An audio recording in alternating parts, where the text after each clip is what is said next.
मुझे तो ऐसे टेंशन रहती है कि ज्योग्राफी आप लोग को समझ में, मैं जानता हूँ ना कि जब मैं पढ़ता था तो कितनी दिक्कत होती थी पढ़ने में। तो मैं तो उस दिन को याद करके पढ़ाता हूँ, मेहनत करता हूँ, सब बेकार हो जाता है। पहले तो आप ही लोग सीरियस नहीं रहते हो, फिर ये सीरियस नहीं है।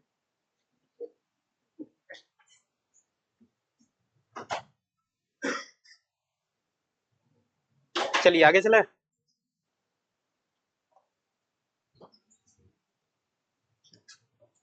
आइए, लानिना ईयर पढ़ते हैं, किसी को कोई दिक्कत?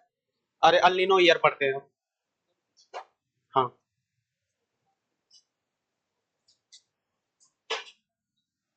अब देखिए अल्निनो ईयर में क्या होता है। ये बादल वाली बात समझ में आई कि नहीं अल्निनो ईयर में? ठीक है, चल। बारिश होगी, बिल्कुल होगी। अब ये तो आपको देखिए, मैंने पहले इतना पढ़ाया है क्लाइमेटोलॉजी, सब अप्लाई करो ना, और डरो मत अप्लाई करने में। होगी बारिश, ठीक है। समुद्र में भी बारिश होगी, इंडोनेशिया पे भी बारिश होगी। और लानिना ईयर में पता है बाढ़ बहुत आते हैं। इंडोनेशिया बेचारा सोचता है कि क्या करूं। वैसे वहां पे इक्वेटोरियल क्लाइमेट मिलता है, लेकिन जो एरिया इक्वेटोरियल क्लाइमेट से ऊपर उठता है वो परेशान रहता है। ऑस्ट्रेलिया में बाढ़ आती है पूरी, जो ऑस्ट्रेलिया है वहां पे बाढ़ आ जाती है। ठीक है, चलिए आगे। देखिए एक चीज हमेशा याद रखिए कि जो ज्योग्राफी पढ़ा रहा हूँ ना, उसको करंट से जोड़ना बेहद जरूरी है। मेंस में क्वेश्चन करंट रिलेटेड ही आएगा।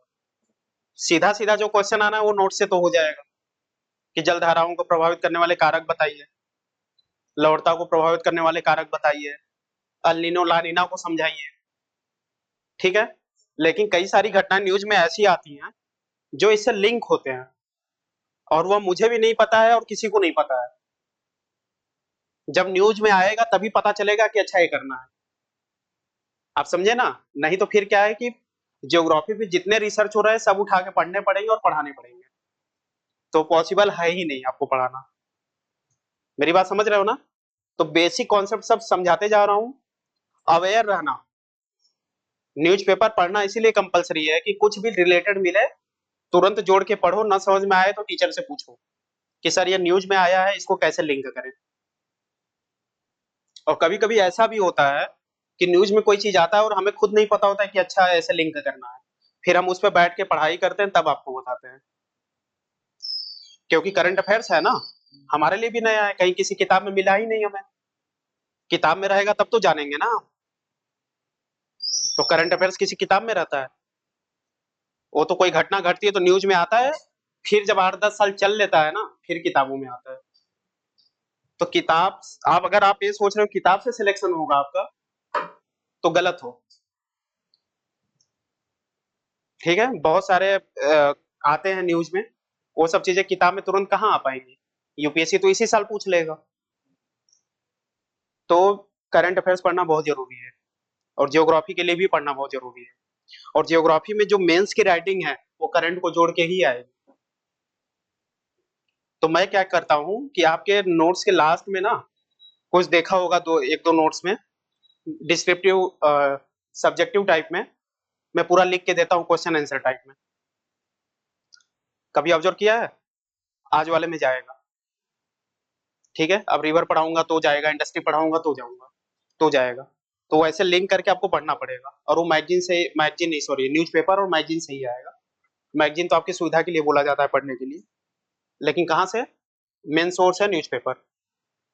ठीक है, लेकिन पढ़ो मैगजीन ही, आप अभी आप नहीं कर पाओगे। चलो, तो अब अलिनो ईयर की बात करते हैं।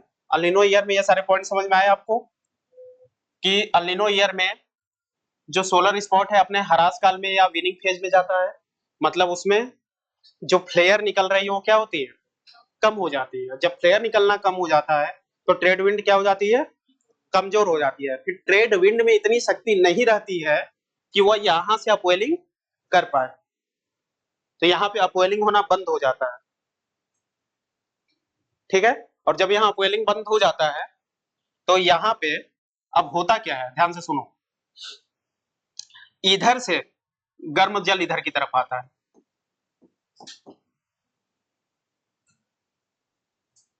इधर से क्या होता है, गर्म जल उल्टा चलने लगता है। इंडोनेशिया से कहां जाएगा? पेरू की तरफ, क्योंकि अपवेलिंग बंद हो गया। ठीक है, तो अब क्या होगा, जलधारा इधर जाता है, इस जलधारा को बोलते हैं केल्विन करंट। क्या बोलते हैं हम? केल्विन धारा या केल्विन करंट। केल्विन।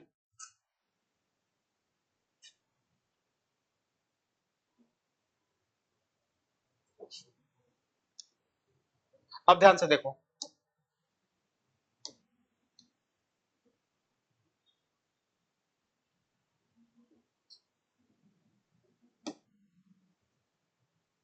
दूसरे कलर से बनाना या डॉटेड ऐसे होता है ना कि अलग अलग सिंबल से बनाया जाता है, बना लेना। अब पेरू पे क्या हो गया, जब धारा उधर की जा रही है तो कोस्ट क्या होगा, सी लेवल ऊपर हो जाएगा ना, यह कब हो जाएगा, अल नीनो ईयर में।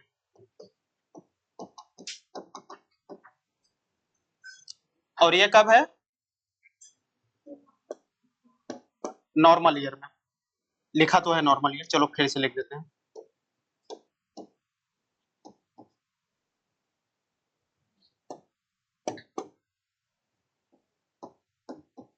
ठीक, अब इसी को कंप्लीट कर लो।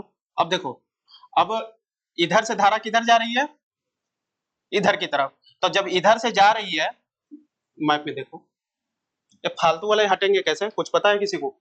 अच्छा ये, ठीक है,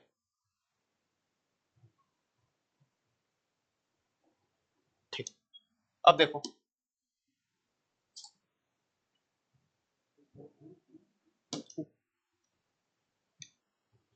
जब जलधारा इधर से इधर जा रही है तो यहाँ पे सी लेवल क्या हो जाएगा, हाई हो जाएगा, और यहाँ पे कम हो जाएगा। समझे बात को? इसी तरह धारा का प्रवाह यहाँ इसमें भी क्या हो जाता है, उल्टा हो जाता है, क्योंकि यहाँ पे भी अपवेलिंग क्या हो जाती है, स्टॉप। अपवेलिंग यहाँ पे भी क्या हो जाती है, रुक जाती है। जो सोमालिया करंट है क्या है, अरे सोमालिया की जो ठंडा अपवेलिंग है वो क्या होता है, बंद हो जाता है। तो यहाँ पे सी लेवल क्या हो जाएगा, इंडोनेशिया पे नीचे, और दोनों तरफ क्या हो जाएगा, हाई।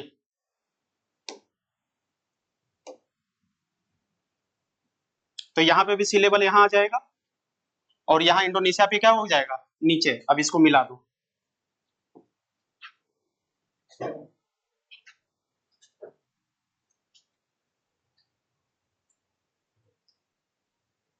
सफेद वाली जो लाइन है यह सी लेवल को दिखा रही है, और किस सी लेवल को दिखा रही है, अल नीनो ईयर में। ठीक है, इसी को बोलते हैं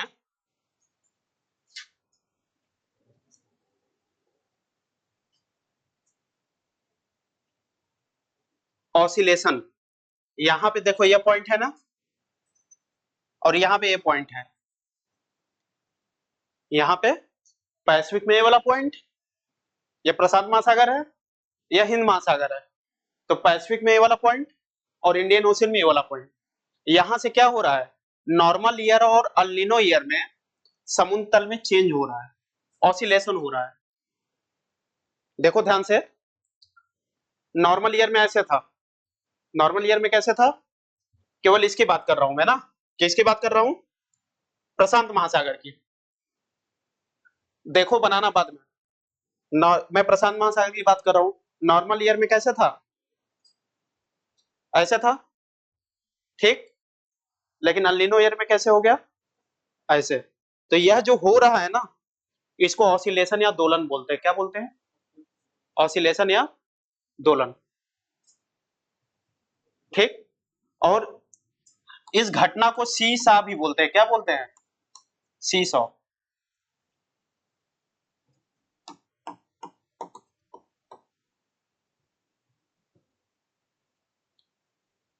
ठीक, अब ध्यान से देखो, अब चूंकि ये दक्षिणी गोलार्ध में हो रहा है, ये सारी घटनाएं कहां हो रही है, साउथ हेमिस्फीयर में हो रही है। ट्रेड विंड भी कौन सी है, साउथ ईस्ट ट्रेड विंड है सारी। ठीक है, ट्रेड विंड जब मैं बोल रहा हूं तो कौन सी ट्रेड विंड है, साउथ ईस्ट ट्रेड विंड। ये सब घटनाएं कहां हो रही है, साउथ हेमिस्फीयर में। तो इसको बोलते हैं अल नीनो एंड सदर्न ऑसिलेशन। क्या बोलते हैं, अल नीनो एंड सदर्न ऑसिलेशन। अगर अल नीनो के टाइम पे हो रहा है तो ऑसिलेट हो जा रही है ना अल नीनो से, दोलित हो जा रही है, दोलन बोलते हैं ऑसिलेशन को, हिंदी में क्या बोलते हैं, दोलन। तो पहले जो ऐसे था, अब ऑसिलेशन या दोलन कैसे हो गया, ऐसे। किस पॉइंट से हुआ, इस पॉइंट से, सीसा पॉइंट से, ठीक है, समझ गए बात को। तो अगर आपसे पूछे कि हमें दोलन बताइए, क्या बताइए, जो इंसो क्या है, इसको फुल फॉर्म बोलते हैं, लिखो ऐसे, लिखा है आपके नोट्स में, ENSO, El Nino and southern oscillation, Hindi में भी यही याद रखना, अल नीनो और दक्षिणी दोलन, अल नीनो और दक्षिणी दोलन। इसको समझाना हो तो कैसे समझाओगे, ऐसे ही समझाओगे, इंडियन ओशियन में भी आओ, इसमें भी, ठीक है। अब दूसरा चीज ध्यान दो, फिर से आऊंगा इस पे, अल नीनो और सदर्न ऑसिलेशन समझ में आया ना, कि साउथ हेमिस्फीयर में समुद्र लेवल में चेंज हो रहा है, सी लेवल में क्या हो रहा है, चेंज हो रहा है, मतलब यह है कि पूरा का पानी, अपनी भाषा में बोलो तो डोल जा रहा है, पहले ऐसे था फिर ऐसे हो गया, अच्छे भाषा में बोलो तो दोलित हो जा रहा है, ऑसिलेट हो जा रहा है, समझ गया ना, यही है ऑसिलेशन, कोई अलग टॉपिक नहीं है, ठीक है। अब आते हैं कंप्लीट किसे करते हैं,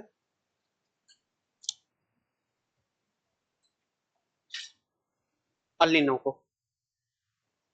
तो अल नीनो में समुद्र पे क्या हो रहा है समझ में आ गया ना, समुद्र तल में क्या चेंज हो रहा है समझ में आया। अब एटमॉस्फेयर की बात करते हैं,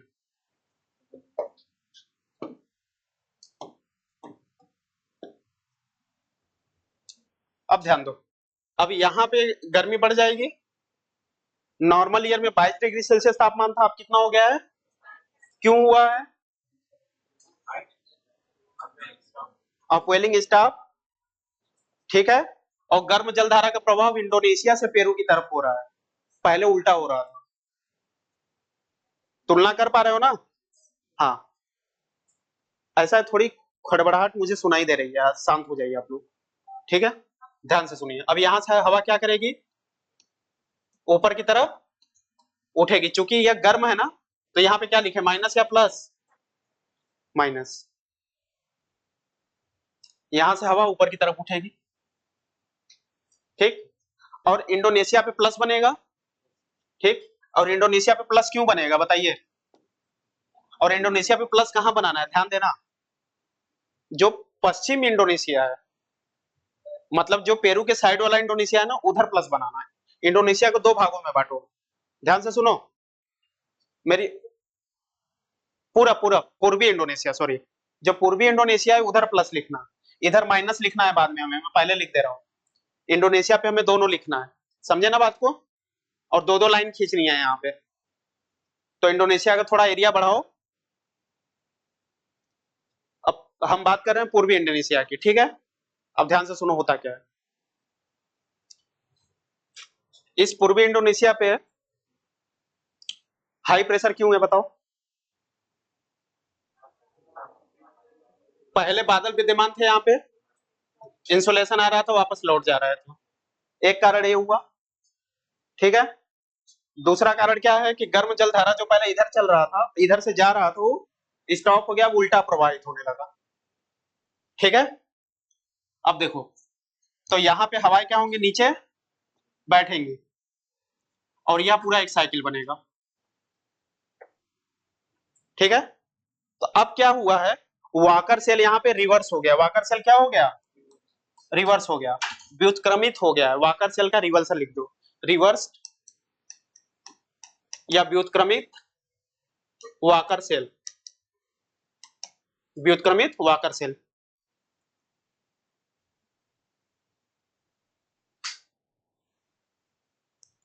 ठीक है। चलो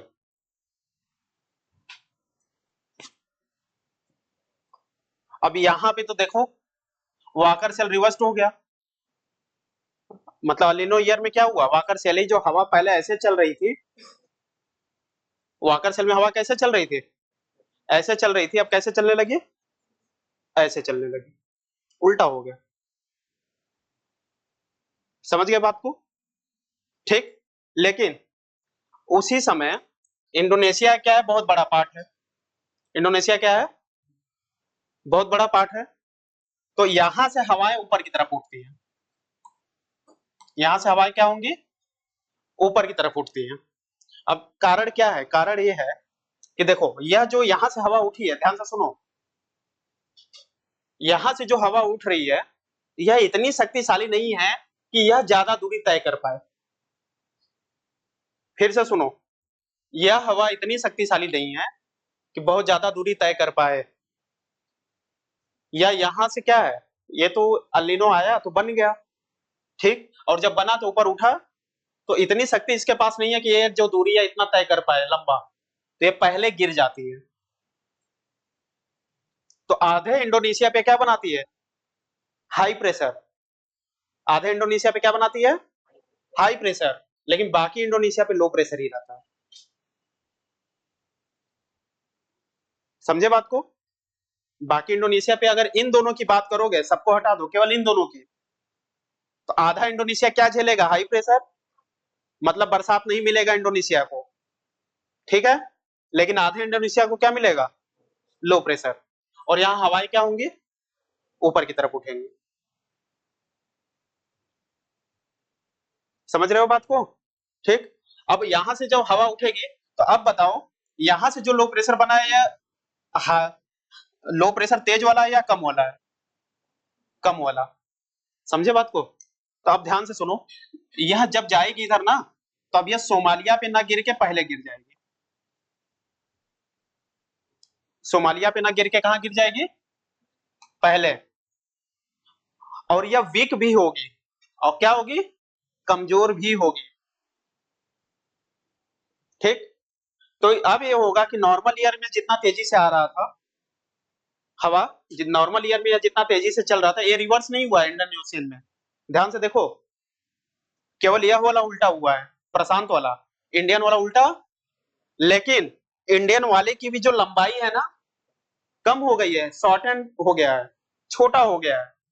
अब ध्यान से सुनो, अब यह यहां भी गिर सकता है, तुम बनाना मत, मेरे पास मिटाने का ऑप्शन है इसलिए कर रहा हूं, यह यहां से उठा, तो यह यहां भी गिर सकता है, यहां भी गिर सकता है, और यहां भी गिर सकता है। अब यह इसकी मजबूती के ऊपर है, इसके स्ट्रेंथ के ऊपर है कि कितना दूर ट्रेवल करके जा रहा है। समझे बात को, अब एक चीज और समझो, अब मेरे ख्याल से इस चीज को तो समझे ना, फिर मैं बताता हूं, रुको। तो यह मैंने यहां सोमालिया पे ना गिरा के कहां गिरा दिया, पहले गिरा दिया, ठीक है। अब ध्यान से सुनो, ध्यान से सुनो, इधर से कौन सी हवाएं बह रही हैं, ये कौन सी हवाएं बह रही हैं, साउथ वेस्ट। अब देखो, अब इधर से जो साउथ वेस्ट 1 और 2 वाला है, वो जो जा रही है उसको यह डिस्टर्ब करेगा कि नहीं, तो यह दोनों हवाएं डिस्टर्ब हो जाएंगी ना, बाकी इतने को थोड़ा सा प्रेशर देगा, लेकिन उतना भी प्रेशर नहीं देगा जितना पहले दे रहा था नॉर्मल ईयर में। समझ गए बात को, क्यों, वीक है। अब ध्यान से सुनो, अगर इसी को मैं यहां गिरा दूं, कहां गिरा दूं, अगर इसी विंड को मैं यहां गिरा दूं, देखो यहां से उठा, यहां से उठा, और यहां गिरा दूं,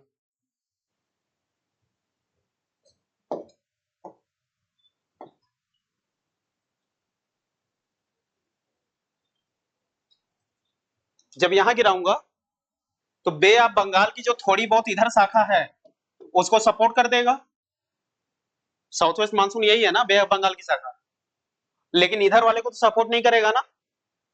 यह तो कुछ समझने वाली बात है ना, लिखना है कहीं ना कुछ करना है, दिमाग में बस बैठा लेना है कि डिस्टर्ब करेगा। अब जैसे कि आप लोग मान लो कि साउथ वेस्ट मानसून हो, ठीक, ये बे ऑफ बंगाल, ये अरेबियन सी पे जा रहे हैं, ये लोग बे ऑफ बंगाल में जा रहे हैं, ठीक, और पीछे वाले इंडियन ओशियन से होते हुए आ रहे हैं, आगे वाले मान लो ये इंडिया है, यहाँ पे जहां मैं खड़ा हूं इंडिया है, तो ये लोग बे ऑफ बंगाल अरेबियन में जा रहे हैं, ये लोग बे ऑफ बंगाल में, और जो बाकी पीछे की 5-6 लाइन है वो इंडियन ओशियन से आ रही है सब लोग, मतलब साउथ वेस्ट मानसून क्या है, आ रहा है। अब ऊपर से मैं एक पत्थर डालू, तो इधर के लोग डिस्टर्ब हो जाएंगे कि नहीं पूरे, तो इधर वाला मानसून पूरा कमजोर हो जाएगा, लेकिन इधर वाला आएगा, लेकिन जब इसको पता चलेगा अरे पत्थर गिर रहा है, तो मान लो भागेगा नहीं, हवा है ना। ठीक है, तो थोड़ा विचलित होगा अपने रास्ते से, अपने लक्ष्य से क्या होगा, थोड़ा भटकेगा। समझे बात को? अब वैसे ही अगर इधर गिर जाए तो यह पूरा बर्बाद हो जाएगा। ठीक है, लेकिन बीच में गिर जाए, कहां पे, कन्याकुमारी पे, यह आया कन्याकुमारी पे गिर गया। ठीक है, तो यह इधर तेजी से भागेगा, इधर तेजी से भागेगा, और अल्नीनो होते हुए भी बरसात बहुत अच्छी हो जाएगी, और हो सकता है अल्नीनो में भी बाढ़ आ जाए। कहानी गढ़ देता हूं, ठीक है, लेकिन मतलब समझ गए ना? ठीक है, मतलब समझ गए? तो कभी कभी क्या होता है कि अगर 100 बार अल्नीनो आ रहा है, तो 25 बार ऐसा दिखा गया कि बाढ़ आया है। 25 बार ऐसा हुआ है 100 बार में कि बाढ़ आया है, तो लोग समझ ही नहीं पाते आखिर होता क्या है। तो उसका कारण क्या है, यह है।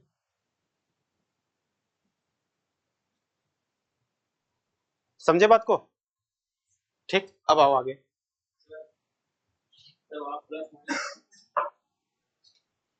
हाँ, मैं यही बोल रहा था, यही आपको ध्यान रखना। अच्छा क्वेश्चन है।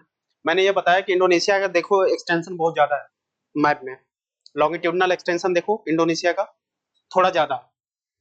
ठीक, और यह विंड क्या है, कमजोर है, यह क्या है, वीक है। ये क्या है, वीक है। तो यह अपना यह साइकिल बना के अपना काम कर रही है धीरे धीरे। ठीक है उस, लेकिन बाकी जो इंडोनेशिया है उससे रिलेटिव अगर हम बात करें, अगर हम, आप क्या सोच रहे हो कि यह पूरा का पूरा प्लस बनना चाहिए था, आप यह सोच रहे हो, लेकिन नहीं। हमें तो इंडियन ओशियन ओशियन से बात करनी है ना, हमें यहाँ हाई प्रेशर चाहिए ना, हमें कहाँ हाई प्रेशर चाहिए, यहाँ पे चाहिए। ठीक, तो हमेशा इसका जो हाई प्रेशर होगा ज्यादा ही रहेगा, इसका हाई प्रेशर ज्यादा ही रहेगा, और यहाँ पे इसलिए नहीं हो पा रहा है क्योंकि देखिए ये यहीं तक प्रभावित कर रहा है, इतनी शक्ति नहीं है इसके पास कि कर पाए, और यहाँ पे इससे ज्यादा हाई प्रेशर है। समझे बात को? अब इसको हटा दो अलग, इसको हटा दो, इसको मत देखो, इसको मत देखो, इंडोनेशिया और इंडियन को देखो, केवल इंडियन ओशियन को। ठीक, तो जब इन दोनों को कंपेरिजन कर रहे हैं, केवल इंडियन ओशियन को, तो हमें हाई प्रेशर कहाँ मिलेगा, यहाँ पे मिलेगा। है थोड़ा यहाँ पे दिक्कत है। ठीक है, यह सवाल मेरे मन में भी आता है, वो भी है, लेकिन यहाँ पे बस यही बात बोला जाता है कि यह इतना कमजोर है ना कि इतने एरिया को ही इफेक्ट करता है, बाकी इससे रिलेटिव हाई प्रेशर, इससे रिलेटिव लो प्रेशर यहाँ पे रहता है। ठीक है, क्योंकि इंडोनेशिया क्या है, द्वीप के आसपास है। ठीक है, पूरा इक्वेटर का रीजन है, उसका कोई कारण ऐसे खास बताया नहीं गया। आप समझे ना बात को? एक दो चीजें आप ऐसे बस लिख सकते हो कि यह कमजोर है बस, और कुछ नहीं, इतना है कमजोर। और क्या होता है कि मान लीजिए कि यहां से अगर कुछ हवाएं अगर निकल भी रही है ना, तो यह इधर से आके फिर इधर उठेंगे। देखो, इधर से अगर हवाएं नीचे बैठेंगी तो अपसरित होंगी ना, अपसरित होंगी तो फिर इधर आके इधर उठेंगी भी, एक साइकिल चलती है पूरी। ठीक है, तो वो चीज है, लेकिन कारण बस एक ही है क्या, और सब हम सोच सकते हैं। ठीक है, लेकिन अगर बताना हो तो सिंपल बस इतना ही लिखना कि यह कमजोर है, और इतना है कि पहले गिर जाती है, और इंडोनेशिया का एक्सटेंशन क्या है, ज्यादा है, लॉन्गिट्यूड देशांतरी विस्तार या लॉन्गिट्यूडनल एक्सटेंशन क्या है, ज्यादा है। ठीक है, चलो ये तो मैंने पूरा बर्बाद कर दिया, दोबारा बनाना पड़ेगा।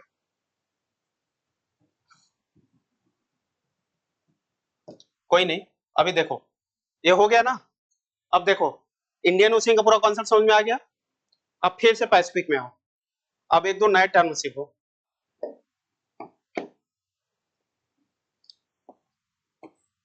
अभी तक का सारा कोई दिक्कत नहीं ना?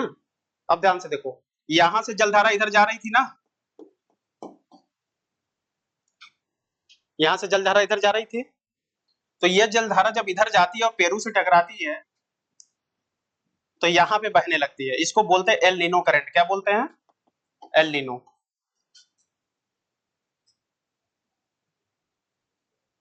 यहां से जब गर्म जलधारा का प्रवाह पेरू के तट पे होता है, इंडोनेशिया से पेरू के तट पे गर्म जलधारा का प्रवाह होता है, ठीक। ये जो जा रही है धारा, इसको क्या नाम दिया है बताओ? कैल्विन। ठीक, अब यही कैल्विन करंट पेरू के तट से टकरा के क्या बन जाती है? El Nino. और अल नीनो हमेशा नहीं दिखाई देता है, मैंने बताया 11 साल का गैप होना चाहिए, ठीक है। तो अब क्या है कि ग्लोबल वार्मिंग और क्लाइमेट चेंज इतना हो रहा है कि हर 2-3 साल पे अल नीनो आ जाता है, 4 साल पे। 11 साल का इंतजार नहीं करता है, समझ गए बात को? वैसे नियमता उसको कैसे आना चाहिए? 11 साल पे, लेकिन ग्लोबल वार्मिंग क्लाइमेट चेंज के कारण अब 3 साल 4 साल में ही दिख जाता है हमें, ठीक। अब ध्यान से सुनो, यहां जब टकराएगी कैल्विन वेव, जब कैल्विन वेव यहां टकराएगी तो इधर जाएगी और इधर भी जाएगी, ठीक है। तो इधर जब जाती है तो इसको बोलते हैं रॉसबी वेव। क्या बोलते हैं? रॉसबी वेव, रॉसबी, WAVE होगा।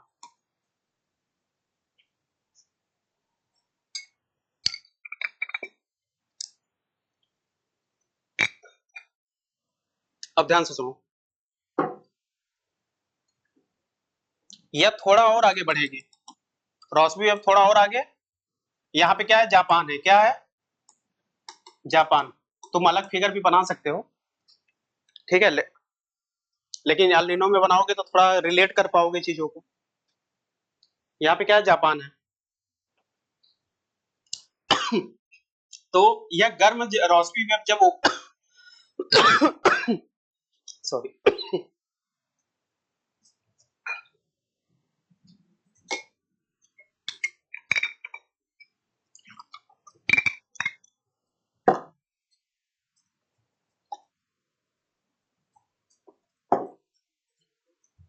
यह गर्म रोशनी वेव जब ऊपर पहुंचती है तो जापान के पहले ना, मतलब जापान के तट पे, जापान को ही समझ लो, यहाँ पे थंडर स्टॉर्म बनाता है। क्या बनाता है?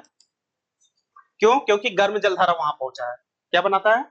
थंडर स्टॉर्म या तड़ित झंझा। तड़ित झंझा में बढ़िया फिगर बना देता हूँ आप लोगों के लिए, ठीक है।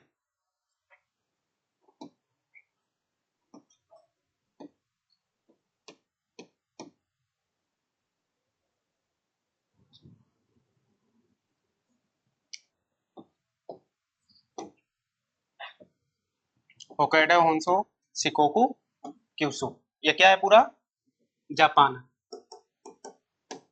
ठीक। ये सिंबल है, ठीक है, थोड़ा ऊपर ही रहेगा जापान क्योंकि टेम्परेट रीजन में आता है। अब देखो, यहां से यहां से गर्म जलधारा गई, इसको क्या नाम दिया हमने? कैल्विन, KELVIN, ठीक है।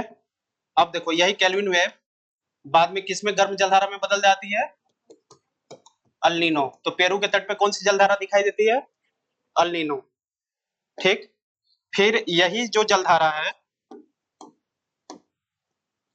इधर ऊपर की तरफ जापान की तरफ बढ़ती है, इसको कौन सा वेव बोलते हैं?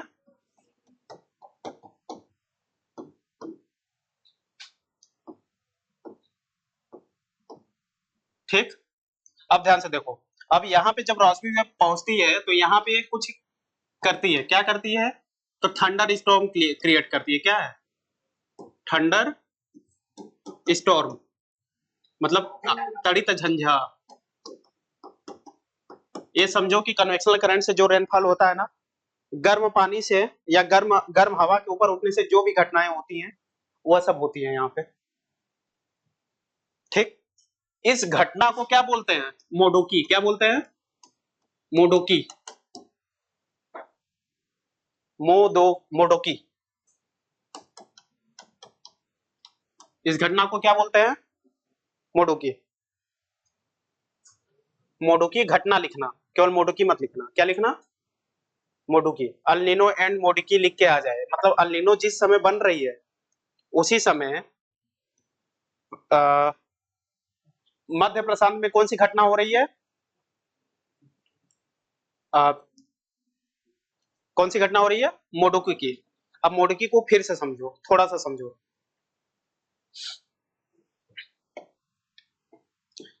जब अल नीनो बहुत तेज हो जाए, मैंने कितना अल नीनो में टेम्परेचर बताया था? अगर मान लो यह टेम्परेचर बढ़ के कितना हो जाए, 30 के आसपास, या 32 हो जाए, कितना हो जाए, 32 डिग्री सेल्सियस, तब यह घटना होती है।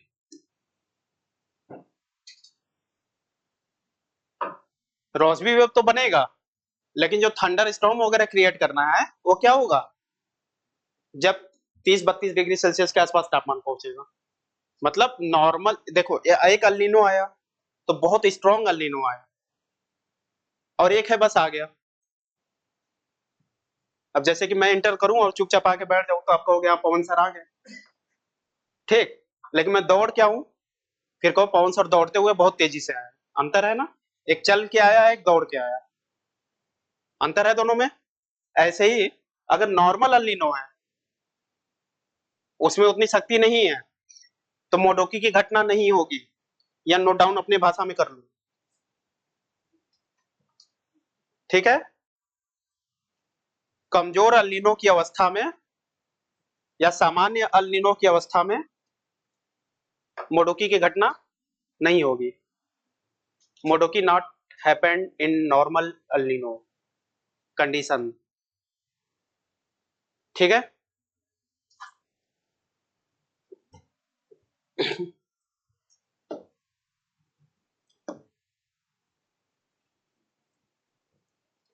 अब देखो, अब एक और चीज समझो, यह पूरा कौन सा महासागर है? यह पूरा,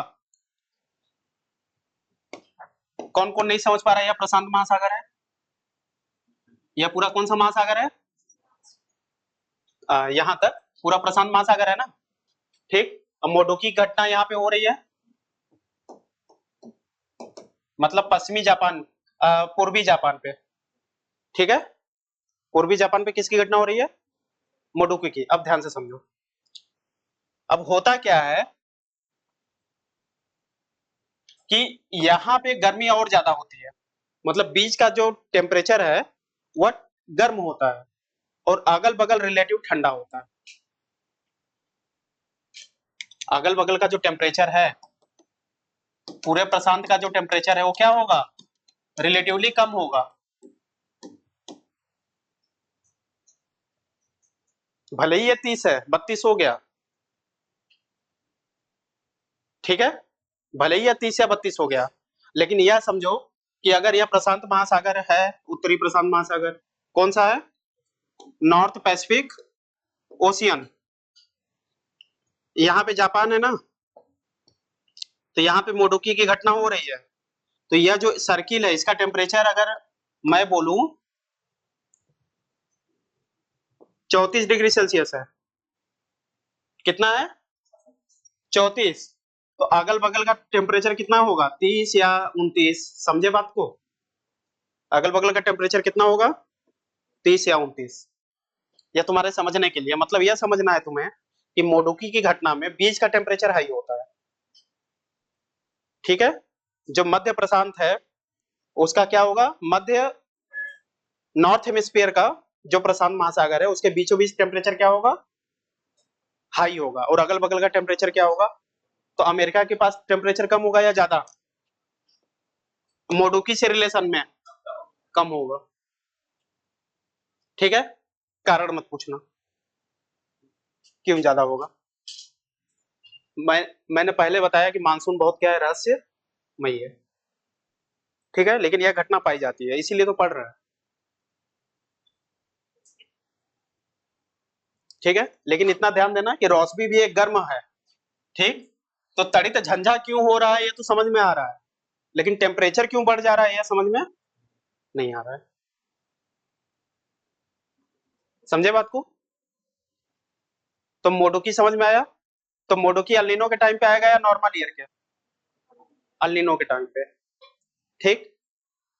ऑसिलेशन की घटना कब होगी, नॉर्मल में या फिर अल नीनो के टाइम पे? अल नीनो के टाइम पे, इसीलिए इंसो बोलते हैं, अल नीनो एंड सदर्न ऑसिलेशन। ठीक, ये हो गया ना। अब थोड़ा पीछे आओ, नॉर्मल ईयर में ये वाला पार्ट देखो।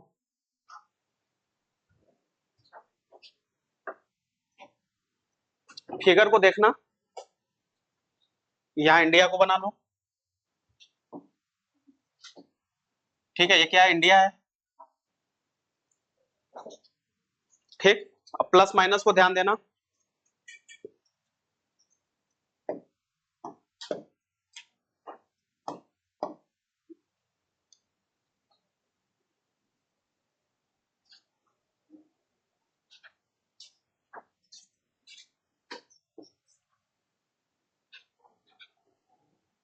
यहाँ पे क्या होगा, प्लस या माइनस बताओ। ये कौन सा ईयर है, अल नीनो ईयर है ना। ठीक, अल नीनो ईयर में, अल नीनो ईयर में यहाँ यहाँ क्या बन रहा था, माइनस बन रहा था, और इधर क्या बन रहा था, प्लस बन रहा था। सी सरफेस की बात हो रही है ना, सी सरफेस की।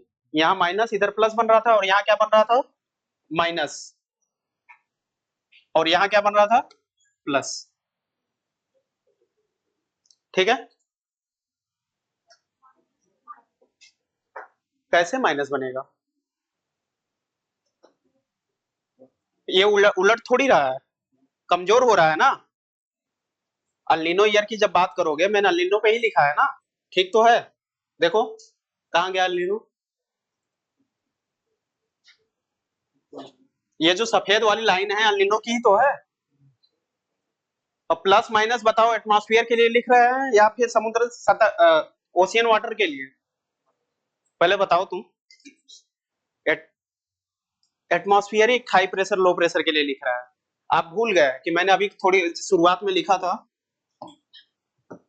कि प्लस का मतलब क्या है, हाई प्रेशर, ठीक, और लो टेम्परेचर। और यह किसके लिए है, एटमॉस्फेरिक हाई प्रेशर। आप समझे बात को?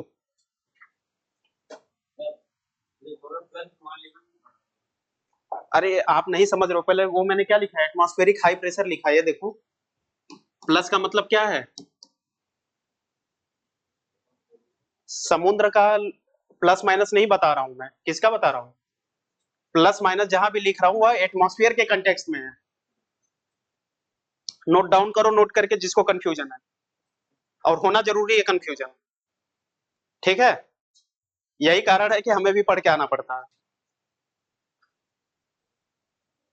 ठीक है, प्लस का मतलब एटमॉस्फेरिक हाई प्रेशर है, मतलब वायुमंडल में अब भले ही वो क्रिएट किससे हो रहा है, ठंडे पानी और गर्म पानी से। लो प्रेशर किससे क्रिएट हो रहा है, गर्म पानी से, वो बात अलग है, लेकिन हो रहा है तो वायु में ना, हवा में हो रहा है ना। ठीक है, तो प्लस माइनस को सी लेवल से लिंक मत करो। समझ गया बात को? अब इसी तरह माइनस को भी लिखो, उल्टा करो इसको, जहां भी माइनस है उसका मतलब क्या है, एटमॉस्फेरिक लो प्रेशर, वायुमंडलीय निम्न दाब, और हाई टेम्परेचर।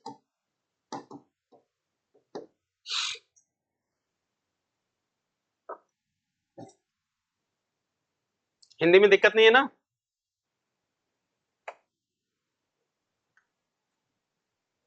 समझ में आया सब?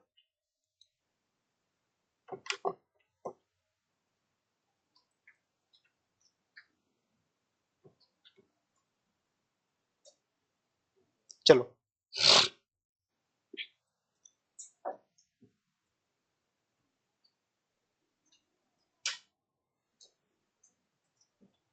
अब ध्यान से देखो।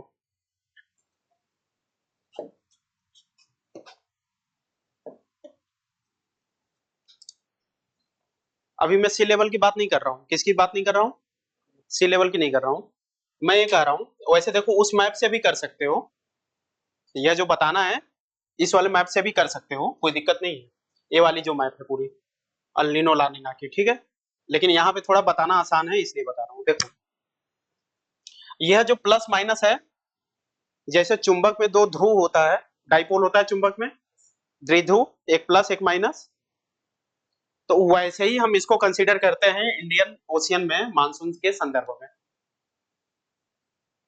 In the context of Indian ocean हम इसको कैसे कंसीडर करते हैं, चुंबक के दो ध्रुव की तरह। अगर यह प्लस माइनस ना चले साथ में इंडियन ओशियन में, तो यह पूरा सर्कुलेशन मानसून को कुछ कर पाएगा नहीं ना, समझ गए बात को, ठीक। तो अब हम ये कहते हैं, अब ध्यान से देखो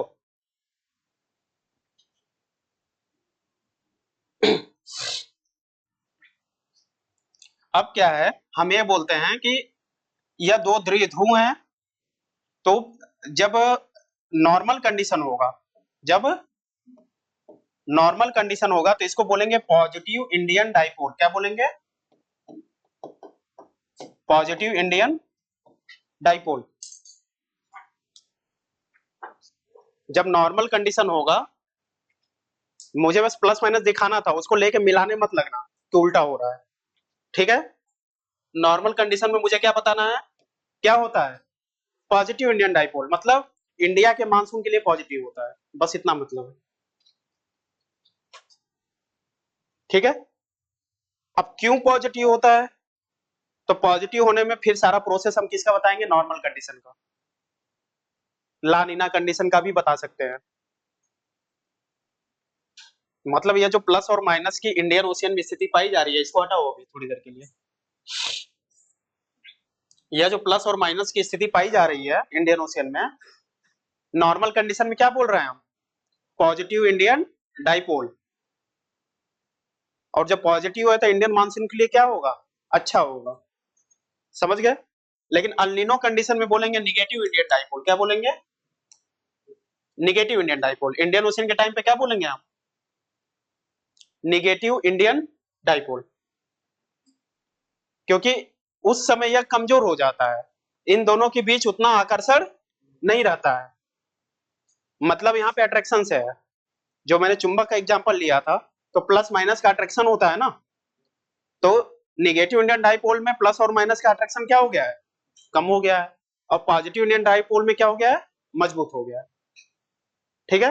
लेकिन कंडीशन देखो दोनों में सेम ही है, प्लस माइनस की ही है, कंफ्यूज नहीं होना है। और सारा ये जो कंफ्यूजन शुरू होगा, ध्यान से सुनो, यह जो कंफ्यूजन तुम्हारे मन में शुरू होगा यहां से होगा, याद रखना हमेशा। अल नीनो कहाँ गया, ये यहां से शुरू होगा, क्योंकि इंडोनेशिया का एक्सटेंशन ज्यादा है, जो इनका प्रश्न था, इंडोनेशिया का एक्सटेंशन ज्यादा है, तो एक साइड में प्लस हो जाएगा इंडोनेशिया पे ही, और एक साइड में क्या हो जाएगा, माइनस, ठीक है। मेरी बातों को समझ रहे हो, लिंक कर रहे हो ना, जो शुरू से मेरा क्लास समझ रहा है वो समझ रहा होगा इस बात को, ठीक है। तो यहीं से है, तो मतलब सीधा सा है, दोनों कंडीशन में इंडियन ओशियन में इधर प्लस है इधर माइनस है, चाहे अल नीनो हो चाहे नॉर्मल ईयर हो। फिर से सुनो, मैं बात कर रहा हूं इंडियन ओशियन डाइपोल की, यह दो प्रकार के होते हैं, पॉजिटिव और निगेटिव। पॉजिटिव कब होता है, नॉर्मल ईयर में, या लानिना में ओवर और पॉजिटिव हो जाएगा, लानिना में क्या हो जाएगा, और पॉजिटिव हो जाएगा, ठीक है। और निगेटिव कब होगा, अल नीनो ईयर में। लेकिन दोनों ही में, लेकिन दोनों ही में क्या है, ध्यान से देखो, अगर यह इंडियन ओशियन है तो इधर प्लस है इधर माइनस, इधर प्लस है इधर माइनस, मतलब दोनों में सेम कंडीशन है, दोनों में क्या है, सेम कंडीशन है, और यह जो सेम कंडीशन है तो फिर पॉजिटिव और नेगेटिव को बोल रहे हैं, क्योंकि इसमें प्लस और माइनस के बीच का अट्रैक्शन जो है या आकर्षण क्या है, कम है, अट्रैक्शन लो है। और इसमें प्लस और माइनस के बीच का अट्रैक्शन क्या है, हाई है, आकर्षण ऊंचा है या अधिक है।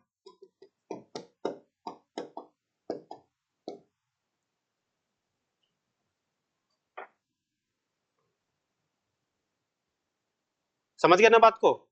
और एक चीज हमेशा याद रखना, पॉजिटिव इंडियन डाइपोल भारत के लिए अच्छा है। अगर इस बात को भी याद रखे तो बहुत सारे क्वेश्चन का जवाब दे दोगे, भले ही इतना याद रहे या ना रहे।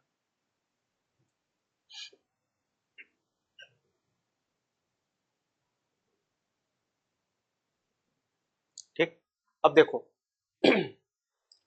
पॉजिटिव इंडियन डाइपोल हो गया, इनसो समझ में आया ना, दोलन समझ में आया, अल नीनो एंड सदर्न ऑसिलेशन का मतलब क्या है।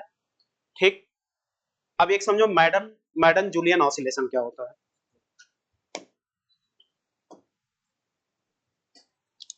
और ये ध्यान देना कि अल नीनो ला नीना केवल भारत के मानसून के लिए नहीं, पूरे वर्ल्ड में प्रभाव डालते हैं। ठीक है, इसका प्रभाव अमेरिका पे, साउथ अमेरिका पे भी पड़ेगा और आर्कटिक और अंटार्कटिक पे भी पड़ सकता है। लेकिन इतना डिटेलिंग कब पढ़ना है आप लोगों को जीएस में, जब करंट में आए कोई न्यूज। समझ गए ना बात को। हाँ, पूरा जो वर्ल्ड है ना, समझ लो इस सदर्न पैसिफिक की घटना है अल नीनो ला नीना। साउथ पैसिफिक की नोट कर लो, साउथ पैसिफिक का इवेंट है अल नीनो ला नीना। ठीक है, और वहां से वो पूरे वैश्विक मानसून को क्या करता है, प्रभावित करता है। लिखा भी होगा आपके नोट्स में, लेकिन आप लोग जहां शॉर्ट नोट्स बनाते हो ना, ऐसी छोटी छोटी चीजें होनी चाहिए, क्योंकि छोटी छोटी चीजें जो है बड़े क्वेश्चन को सॉल्व करने में मदद करती है, डायरेक्ट पूछे या ना पूछे। अब देखो सदर्न पैसिफिक, दक्षिणी प्रशांत की घटना अल नीनो और ला नीना। और देखो ध्यान से सुनो, शुरुआत तो मैंने वहीं से किया था ना, साउथ पैसिफिक से ही। फिर इंडियन ओशियन में उसका इंपैक्ट पड़ रहा था। इंडियन ओशियन में जो low pressure high pressure weak और स्ट्रेंथ हो रहा है, कमजोर और मजबूत हो रहा है, उसका जड़ कहाँ है, दक्षिणी प्रशांत में, जहां लिनो उत्पन्न हो रहा है, अलिनो की धारा या पेरू की धारा चल रही है। समझे बात को। देखो ऐसे बोलने लगता हूं तो तुम लोग का मुंह बनने लगता है, ना समझ में आए तो तुरंत पूछ लिया करो, घाक बन के बैठा मत रहा करो। ठीक है, अब पता चल जाता है ना, फिर कॉन्फिडेंस मेरा लो हो जाता है कि अब कैसे समझाऊं, इतना अच्छा तो समझा दिया। ठीक है, घर जाके वीडियो रिकॉर्ड भी हुई है, 2 बार 3 बार देखना, ना समझ में आए तो पूछना। और वास्तविकता यही है कि ज्योग्राफी अगर इस लेवल पर पढ़ी जाती है ना, तो 2 या 3 बार की मेहनत मांगती है। 3 बार क्लास नहीं करना है, 3 बार खुद प्रैक्टिस करना है। अभी जो बताया है, अगर तुम सोचोगे पढ़ के छोड़ दे और सीख जाएंगे तो क्वेश्चन गलत करके आओगे।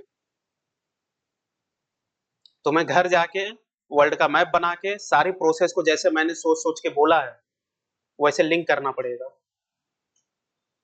2 बार 3 बार करोगे तब जाके तुम्हें वो पॉइंट समझ में आएंगे कि कहाँ तुम्हें ज्यादा ध्यान देना है। वैसे तो मैंने तो हिंट दिया ही है कि इंडोनेशिया एक ऐसा पॉइंट है जहां से खेल गड़बड़ हो सकता है तुम्हारा। समझे बात को, सारा प्रॉब्लम वहीं पे आएगा, तो उस चीज को देखना ध्यान से। ठीक है, डायरेक्ट क्वेश्चन नहीं आएगा, इतना कठिन बनाना नहीं पड़ेगा तुम्हें एग्जाम में, लेकिन पीटी के क्वेश्चन सॉल्व करने में, मेंस के क्वेश्चन को सोचने में हेल्प करेगा ये सब चीज।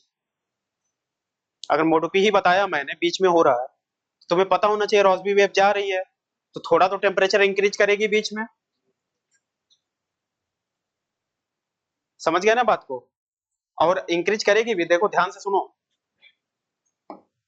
अगर ध्यान से देखो ये पैसिफिक ओशियन है ना, तो यहाँ अगर अमेरिका है तो कैलिफोर्निया पड़ेगा, कैलिफोर्निया आएगा ना, ठंडी जलधारा है कि नहीं यहाँ पे। तो यहाँ पे अगर जापान में यहाँ पे मैं मोडेगी का हाई टेम्परेचर बता रहा हूँ, तो लिंक हो गया कि नहीं हो गया। फिर इधर चाइना के साइड में रिलेटिवली तो ठंडी जलधारा होगी, गर्म जलधारा तो केवल यहीं पे मिलेगी ना, पेरू में। समझे? वैसे है रहस्य की बात कि पता नहीं चल पा रहा है उसके बारे में, लेकिन अगर देखो तो केवल यही कंट्राडिक्टरी है ना।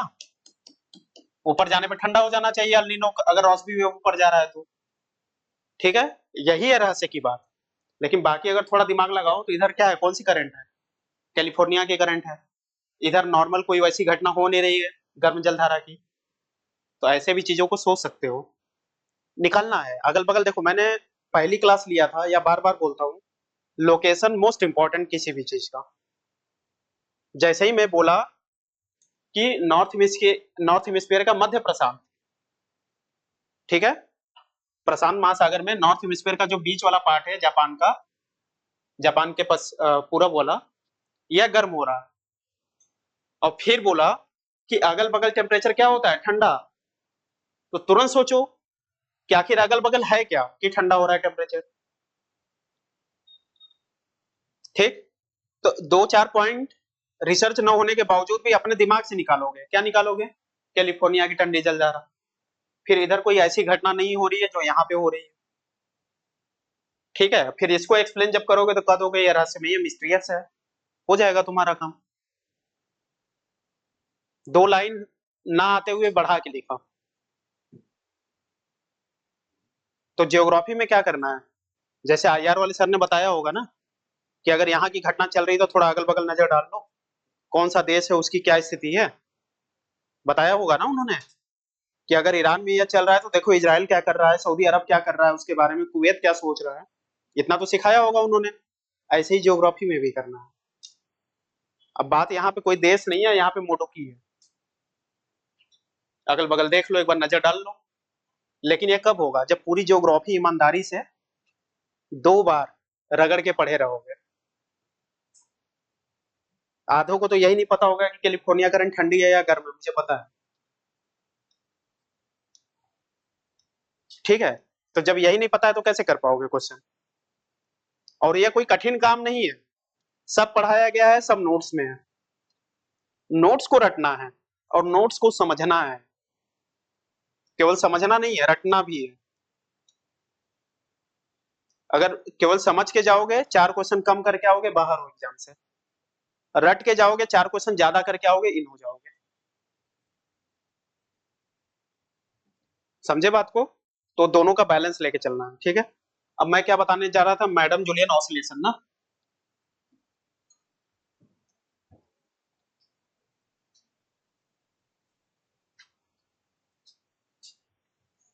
नॉर्मल ईयर कौन सा है, चलो एक फ्रेश फिगर बना देता हूं। Madam Julian oscillation heading MJO डाल लेना शॉर्ट में, नोट्स में मिलेगा, बस समझ लो क्या है।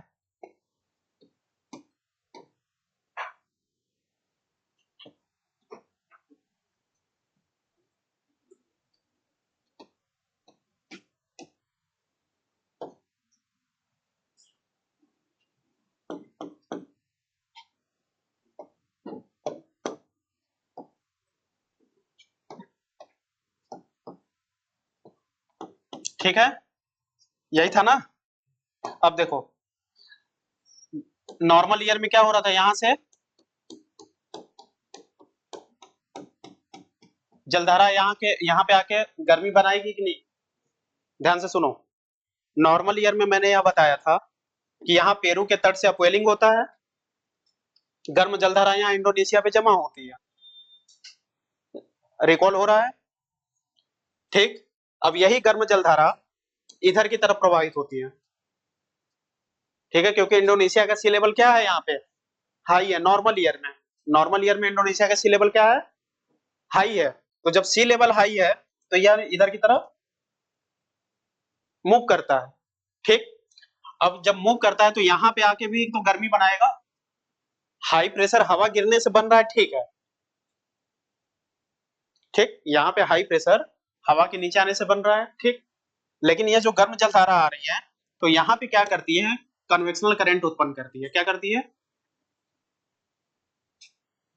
और आपको याद हो मानसून पढ़ाते समय मैंने आपको यह बताया था कि यहाँ पे छोटे छोटे थंडर स्टॉर्म बनते हैं,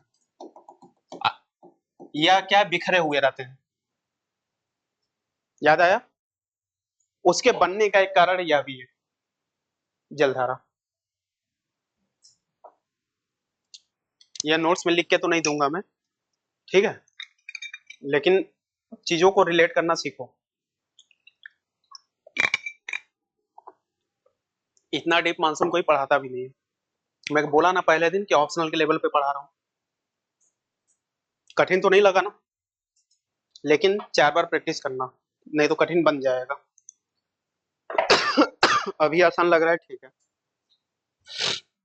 अब ध्यान से सुनो।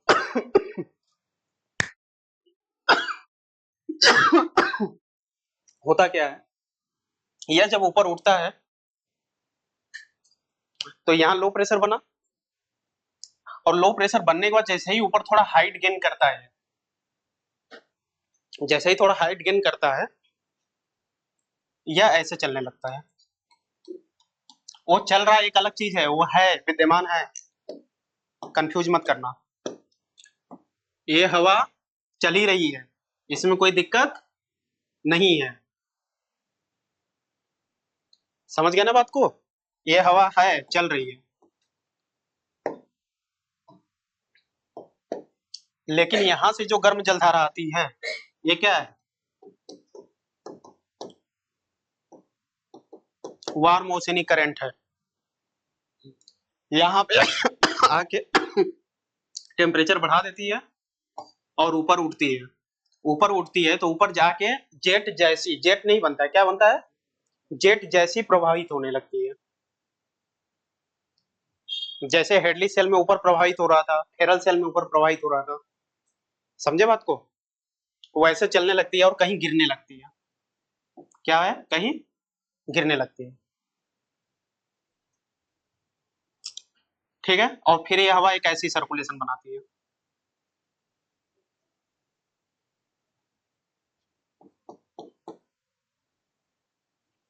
अब ध्यान से सुनो, इसे चक्के के तरह देखो। अब ये क्या होता है, यहाँ पे क्या होगा बताओ? यहाँ पे क्या होगा? लो प्रेशर, रेनफॉल होगा, वर्षा होगी कि नहीं? वर्षा किसके किस बादल के द्वारा होगी? कपासी वर्षा क्या क्यूमुलो निम्बस? कपासी वर्षा क्या क्यूमुलो निम्बस, ठीक है, क्यूमुलो निम्बस के द्वारा बरसात होगी। अब बताओ, इस पॉइंट की मैं बात कर रहा हूं, यहाँ पे क्या बनेगा? हाई प्रेशर, तो यहाँ पे स्थिरता मतलब स्टेबिलिटी आ जाएगी। समझे बात को? फिर से सुनो, यह जब ऊपर उठता है तो इधर जेट की तरह, जेट नहीं है क्या, जेट की तरह प्रभावित होने लगता है, ठीक। अब यह क्या है, आगे बढ़ता है। कैसे आगे बढ़ता है? यह घूमता रहता है, यह आगे बढ़ता रहता है। नहीं चक्रवात नहीं, मेरी पूरी बात सुन लोगे। यह है ऐसे, अपना दिमाग अभी कुछ मत लगाओ, बाद में पूछना। यह चल रही है, अब यह उठता जा रहा है। अब यह जो उठने वाला प्रोसेस है, यह तो उठ ही रहा है, लेकिन यह ऐसे आगे बढ़ रहा है। समझे बात को? मतलब यह पूरा शिफ्ट कहाँ हो रहा है? आगे की तरफ। तो इस प्लेस पे हमेशा बरसात होगी, और यह भाग जहां भी जाएगा वहां पे क्या होगी? स्टेबिलिटी होगी, बरसात वगैरह कुछ नहीं होगा, या लाइट रेनफॉल होगा। समझे बात को? किसको किसको यह बात नहीं समझ में आई? यह एक चक्के की तरह यह आगे बढ़ता जाएगा इधर, और पूरे ग्लोब पे घूमेगा। यह केवल इस महासागर की घटना नहीं है, पैसिफिक की भी है, अमेरिका को भी प्रभावित करेगा, जापान अमेरिका को करेगा, फिर उधर जाके पेरू को भी करेगा, हर जगह को प्रभावित करेगा। और यह यही नहीं बनेगा, हो सकता है अमेरिका में बने और इधर आ जाए, मतलब उधर साउथ अमेरिका में बने और हमारी तरफ आ जाए, ऐसा भी होता है। यह ग्लोबल फिनोमिना है, मैडन जूलियन ऑसिलेशन, MJO। आपके नोट्स में बहुत थोड़े में दिया गया, उतना ही जानना है, लेकिन मैकेनिज्म समझे कि नहीं। मैकेनिज्म क्या है, गर्म जलधारा का फिर से सुनो, नया पढ़ा रहा हूं फिर से। इंडोनेशिया पे सी लेवल हाई है क्योंकि अपवेलिंग के द्वारा जल इधर लाया गया है, ट्रेड विंड के द्वारा। जब इंडोनेशिया पे सी लेवल हाई हो जाता है तो पूरा जल किधर प्रवाहित होता है, सोमालिया की तरफ। और सोमालिया की तरफ जब गर्म जल का एक्युमुलेशन हो जाता है, इकट्ठा हो जाता है गर्म जल, संचयन हो जाता है गर्म जल का, तो जल कहाँ उठती है, ऊपर की तरफ। अरे वायु गर्म होकर ऊपर की तरफ, और ऊपर जाके एक जेट जैसी प्रवाहित होने लगती है, मतलब पछुआ के, जेट मत लिखना, लिख लेना, पछुआ के रूप में प्रवाहित होने लगती है। किसके रूप में, पछुआ की तरह, ठीक है, या जेट की तरह प्रवाहित होने लगती है, और फिर एक जगह गिरती है तो हाई प्रेशर बनाती है। अब यह शिफ्ट होता जाएगा, तो आप लोग को याद हो तो वाताग्र पढ़ाया था, याद है, सेम वाताग्र की तरह काम कर रहा है ना। हाई प्रेशर जहां जाएगा स्टेबिलिटी या कम रेनफॉल, ठीक है, और जहां लो प्रेशर वाला एरिया जाएगा वहां पे क्या होगा, अधिक रेनफॉल। यह घूमते घूमते यह जगह छोड़ेगा, फिर यह जगह छोड़ के यहाँ आएगा, फिर यहाँ आएगा, यहाँ आएगा, ऐसे पूरे ग्लोब का चक्कर लगाएगा। इसको क्या बोल रहे हैं, मैडन जूलियन ऑसिलेशन, ठीक है। किसी को कोई डाउट,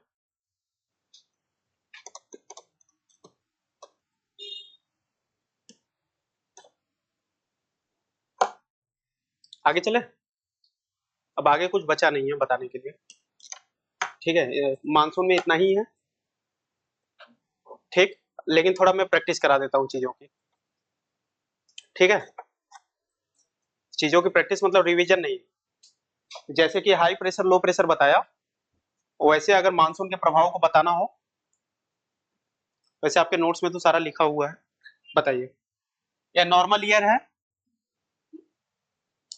तो नॉर्मल ईयर में मानसून क्या होगा, सामान्य गति से चलेगा, कोई बाधा उत्पन्न, लेकिन अल नीनो में होगी। अल नीनो में वाकर सेल सीधा होता है या उलट जाता है, रिवर्स हो जाता है या उलट जाता है, ठीक है। अल नीनो के टाइम पे इंडोनेशिया पे, पूरे इंडोनेशिया पे एटमॉस्फेरिक हाई बनता है या लो, पूरे इंडोनेशिया पे क्या बनेगा, दोनों बनेगा। पूर्वी इंडोनेशिया पे हाई या प्लस, और पश्चिमी इंडोनेशिया पे माइनस, ठीक है। अब ध्यान से सुनो, कहीं कहीं इंडोनेशिया की जगह डार्विन दे देता है, क्या देता है, डार्विन ऑस्ट्रेलिया में यहाँ पे है, कहाँ पे है, यहाँ पे। तो कहीं कहीं इंडोनेशिया न लिख के क्या लिखता है, डार्विन, और कहीं कहीं देखो पेरू न लिख के ताहिती लिखता है, क्या लिखता है, तो ताहिती कहाँ पे है, यहाँ पेरू के थोड़ा सा दूर, पेरू न लिख के क्या लिखता है, ताहिती। ताहिती एक आइलैंड है पेरू के पास, ठीक है, TAHITI, ताहिती। अब इंडोनेशिया हटा के डार्विन दे दे तब भी सेम कॉन्सेप्ट चलेगा, ठीक है। इंडोनेशिया अगर ना देके डार्विन दे दे तो भी सेम कॉन्सेप्ट चलेगा।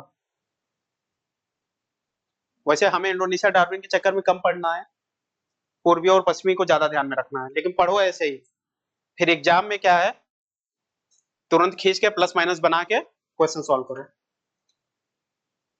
ठीक है। और लिखते समय तो लिख सकते हो कि पेरू के तट पे ऐसा होता है, इसके तट पे ऐसा होता है, चलेगा सब, ठीक। अब बताओ, अल नीनो की जलधारा जो है गर्म है या ठंडी, गर्म है। अच्छा ये बताओ, अब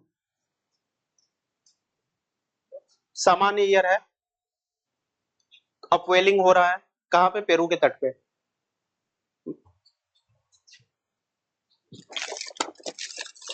उनको समझ में नहीं आता,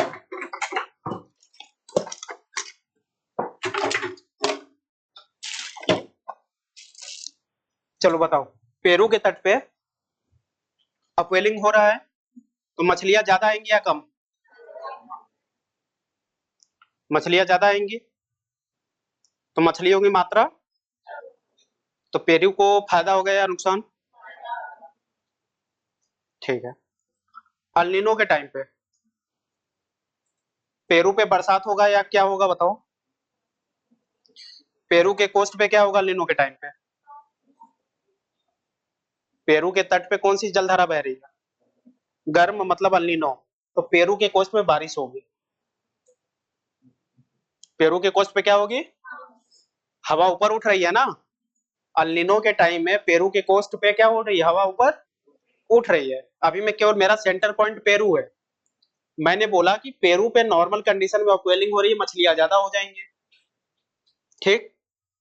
फिर मैंने बोला कि पेरू के तट पे अल्नीनो के टाइम पे गर्म जलधारा बह रही है। तो जब गर्म जलधारा बह रही है तो वहां पे बरसात ज्यादा होगी, तब भी मछलियां ज्यादा होंगी, क्योंकि पहले ठंडी जलधारा बह रही थी, अब गर्म बहने लगी। ठीक है। अब भी मछलियां ज्यादा होती हैं, लेकिन दोनों कंडीशन में पेरू को नुकसान होता है। नुकसान इसलिए होता है क्योंकि पेरू पे जब अपवेलिंग हो रहा है तो मछलियां इतनी ज्यादा हो जा रही है कि रेट कम हो जा रहा है। समझे? ओवर प्रोडक्शन हो जा रहा है मछलियों का। ठीक। अब जब नॉर्मल ईयर में मछलियां हैं, नॉर्मल ईयर में मछलियां गायब हो जाती है। सॉरी, मैंने उल्टा बोल दिया। जब अल्नीनो आता है तो मछलियां क्या हो जाती हैं? गायब होने लगती है। तो उसका भी फायदा नहीं उठा लेता। तो अल्नीनो के टाइम पे भी क्या होता है? उसको नुकसान होता है। ठीक है। कंफ्यूजन हो गया? नहीं ना। मैं ये बोला कि अपवेलिंग के टाइम पे इतना प्रोडक्शन हो जाएगा कि रेट कम, तो वो आर्थिक फायदा नहीं उठा पाएगा पेरू। अल्नीनो के टाइम पे मछलियां क्या हो जाएंगी? गायब। तो ऐसे ही गायब हो गई, तो जो मिल रहा था वो भी नहीं मिलेगा। ठीक है। मैंने उल्टा बोल दिया था, वो एक्चुअली ठंडा गर्म का मेरे दिमाग में कॉन्सेप्ट आ गया था, गल्फ स्ट्रीम वाला। ठीक है। आप समझे बात को? तो अब देखो, अब ऐसे ही पूछेगा इंडोनेशिया पे क्या होगा। तो इंडोनेशिया पे दो कंडीशन है, प्लस और माइनस वाली। तो प्लस में क्या होगा? हाई प्रेशर, तो स्टेबिलिटी हो जाएगी, बरसात होगी। मतलब अलिनो के टाइम पे आधे इंडोनेशिया सूखा रहता है, आधे में बारिश होती है। ठीक है। लेकिन एक चीज और ध्यान देना, यह मानसूनी बारिश नहीं है। ठीक है।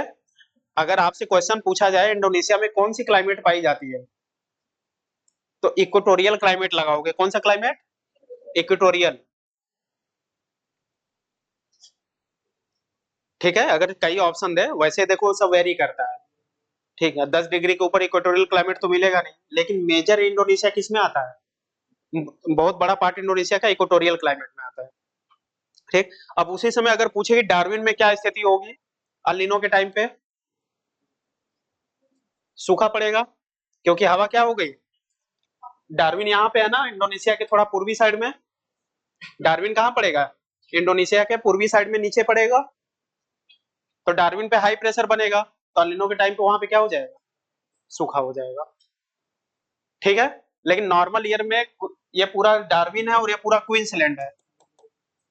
डार्विन और क्वींसलैंड है। अब बताना, ला नीना के टाइम पे, ला नीना के टाइम पे इंडोनेशिया, डार्विन और क्वींसलैंड में सूखा पड़ेगा या बरसात होगा?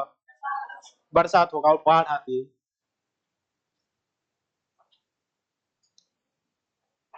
समझे बात को?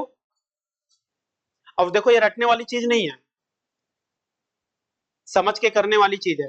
अगर हवा उठ रही है तो बरसात होगी, पूरा समुद्री इलाका है। ठीक है। और हवा नीचे बैठ रही है तो बरसात। तो एक बार मैप में लोकेशन बहुत ध्यान से देखना कि ईस्टर्न इंडोनेशिया, डार्विन और उसका क्वींसलैंड का लोकेशन क्या है। क्वींसलैंड ऑस्ट्रेलिया का एक राज्य है, स्टेट है। जो पूरा वो जो कलर किया है ना ऑस्ट्रेलिया में, पूरा वैसे दिखाई दे रहा है। ठीक है। तो वहां पे पूरी बाढ़ की घटना होती है। ठीक। अच्छा ये बताओ, ऑस्ट्रेलिया में आग लगने की घटना कब होगी? थोड़ा लिंक करके बताओ।